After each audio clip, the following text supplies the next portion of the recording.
Halo semuanya, selamat datang di episode kali ini yang akan membahas salah satu topik penting dalam dunia sistem informasi, yaitu antarmuka program pada sistem pendukung keputusan atau biasa disebut dengan SPK. Kita semua tahu, dunia sekarang dipenuhi dengan data, tapi data yang banyak tidak akan berguna kalau kita tidak bisa mengolahnya menjadi keputusan. Nah, disinilah sistem pendukung keputusan berperan. SPK adalah sistem berbasis komputer yang dirancang untuk membantu seseorang atau organisasi dalam membuat keputusan dengan cara menganalisis data dan informasi. Tujuan utama SPK antara lain yaitu membantu pengambil keputusan bekerja lebih cepat, menghasilkan keputusan yang lebih akurat, dan memberikan panduan yang rasional berdasarkan data, bukan sekedar intuisi. Secara umum, komponen utama SPK ada 4, yaitu yang pertama, antarmuka program atau user interface, tempat pengguna berinteraksi langsung dengan sistem. Yang kedua ada basis data, tempat penyimpanan data penting. Yang ketiga basis model, otak sistem yang melakukan perhitungan dan analisis. Yang keempat basis pengetahuan atau opsional, kumpulan aturan dan pengalaman pakar.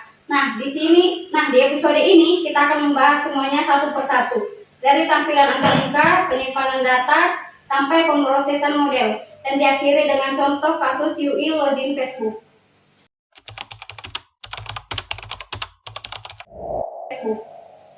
Baik, di sini kita akan masuk ke bagian antarmuka program. Kalau kita ibaratkan sistem komputer seperti manusia, maka antarmuka program atau user interface adalah wajahnya. Wajah inilah yang dilihat dan digunakan oleh pengguna untuk berinteraksi dengan sistem. User interface adalah komponen penting yang menjadi jembatan antara pengguna dan sistem pendukung keputusan. Lewat user interface, pengguna bisa menginput data, memilih menu, atau melihat hasil keputusan yang dihasilkan oleh sistem. Tujuan utama dari user interface yaitu, yang pertama, membuat interaksi menjadi mudah dan intuitif. Kedua, menampilkan informasi dengan jelas dan terstruktur. Dan ketiga adalah meminimalkan kesalahan pengguna saat berinteraksi dengan sistem. Untuk merancang user interface yang menarik dan efektif, kita bisa menggunakan berbagai software desain seperti CorelDRAW atau Photoshop untuk mendesain visual dan icon. Lalu Canva untuk desain cepat berbasis template, Figma dan Balsamiq untuk membuat mockup atau prototipe interaktif, dan Microsoft Visio adalah untuk membuat alur dan struktur tampilan sistem. Desain yang dihasilkan dari software tersebut nantinya akan diimplementasikan ke dalam bahasa pemrograman agar bisa dijalankan secara nyata. Setelah tampilan selesai, tahap selanjutnya adalah membuat sistemnya bisa berfungsi dan menghubungkan antara user interface dengan database.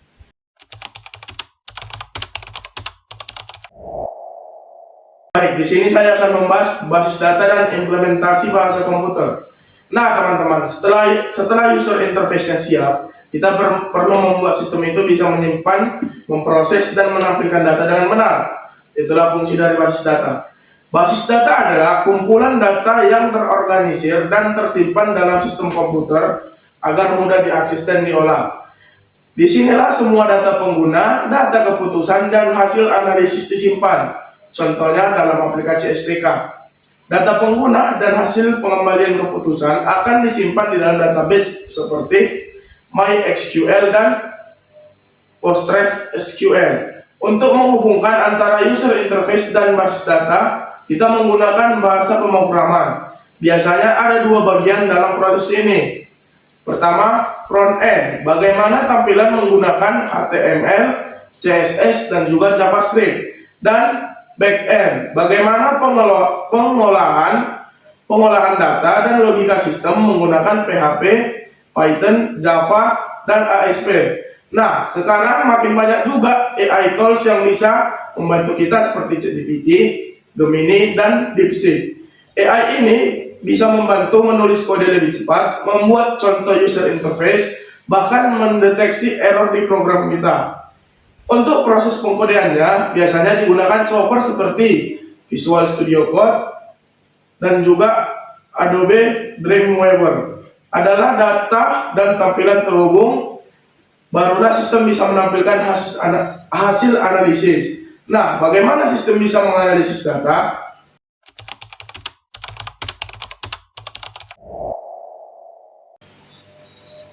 Baik, di sini saya akan menjelaskan basis model dan basis pengetahuan. Kalau kita ibaratkan sistem ini seperti tubuh manusia, basis model adalah otak di sini. Seluruh proses perhitungan dan analisa dilakukan. Basis model berisi kumpulan algoritma, rumus, dan metode yang digunakan untuk membantu sistem dalam mengambil keputusan. Contohnya, model peramalan untuk memprediksi penjualan, model optimasi untuk menentukan hasil terbaik, model simulasi untuk memperkirakan skenario keputusan. Jadi sistem SPK tidak hanya menyimpan data, tapi juga mengelola menjadi informasi dan rekomendasi yang berguna. Selain itu, ada juga basis pengetahuan, komponen operasional yang membuat sistem lebih cerdas. Basis pengetahuan berisi kumpulan pengalaman dan aturan pakar yang ditulis dalam bentuk logika, seperti jika kondisi A terpenuhi maka pilih keputusan B. Dengan komponen ini sistem bisa membantu pengguna mengambil keputusan layaknya seorang ahli.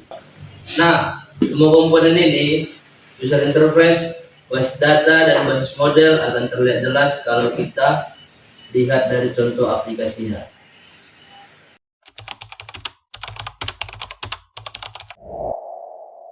Terima kasih. Sekarang kita masuk ke contoh nyata, yaitu user interface login Facebook.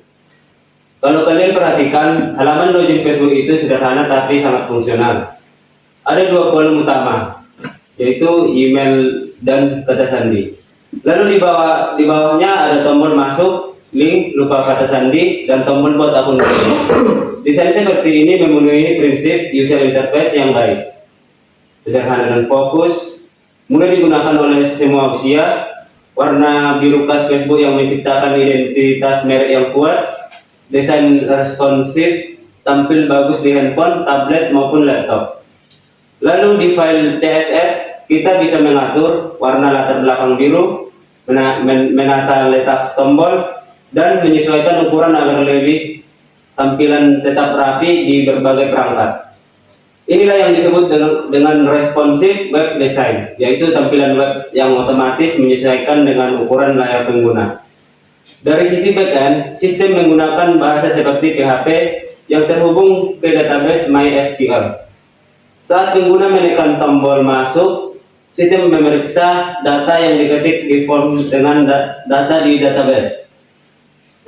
Kalau cocok, pengguna berhasil login. Kalau tidak, muncul pesan email atau kata sandi salah. Ini gambaran bagaimana antarmuka program, basis data, dan basis model bekerja sama untuk membentuk sistem pendukung keputusan yang lengkap dan fungsional. Baik, di sini kita akan membuat website halaman login Facebook dengan menggunakan ChatGPT. Itu terlebih dahulu kita buka dulu ChatGPT-nya. Lalu di prompt pencarian kita buatkanlah saya website halaman login dan registrasi Facebook dengan HTML, CSS, dan JavaScript.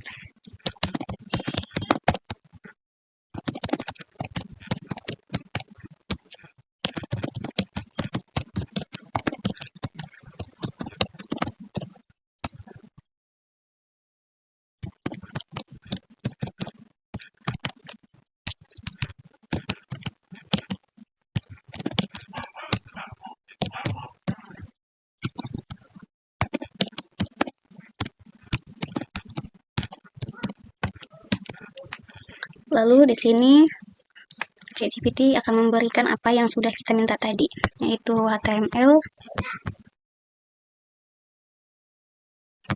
HTML ada registernya juga, CSS, dan JavaScript. Lalu yang berikutnya kita akan menggunakan aplikasi Sublime Text untuk memindahkan codingan dari ChatGPT tadi ke Sublime Text.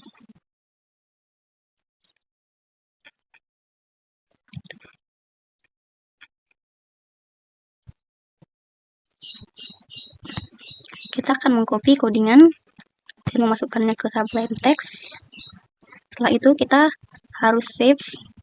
Cara save-nya yaitu yang pertama paling pentingnya yaitu kita harus save-nya di htdocs. Di sini saya sudah mempunyai folder baru yaitu htdocs, lalu ke SPK Login. Kita save-nya dengan menggunakan ini ya.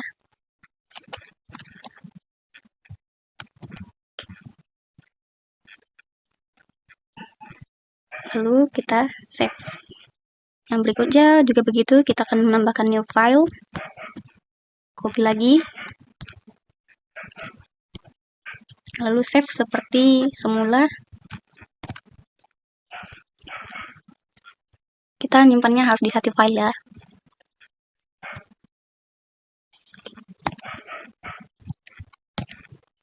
Itu save. Copy semua codingannya.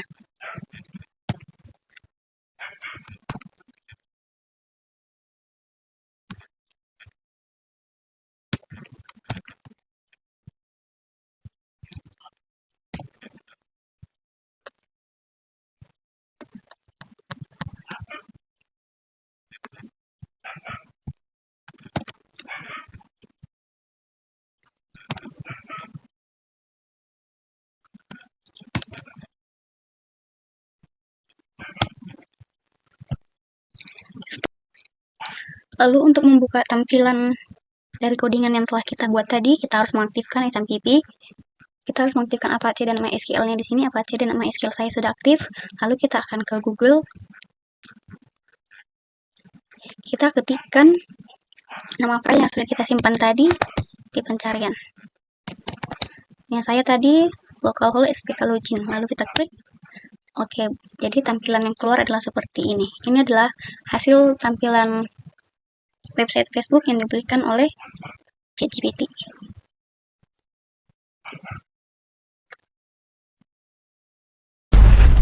Baik, di sini kita dapat mengganti ikon Facebook, membantu Anda terhubung dan berbagi dengan orang-orang dalam kehidupan Anda.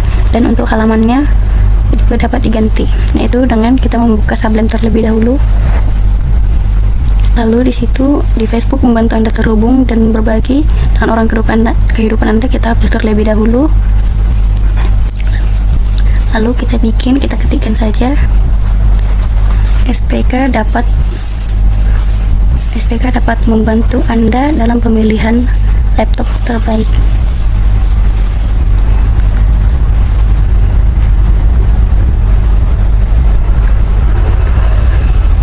Lalu untuk buat halamannya sama seperti Facebook membantu Anda terhubung dan berbagi dengan kehidupan, kita tinggal hapus saja yang dibuat halaman. Lalu kita ganti menjadi SPK. Kita blok juga untuk selebritinya, merek, kita delete juga. Dan kita ketikkan saja SPK sangat bermanfaat untuk kehidupan. Lalu kita save, kita Ctrl S saja. Lalu setelah itu ini kan belum terganti nih, Facebook membantu Anda terhubung dan buat halamannya belum terganti. Itu kita tinggal refresh.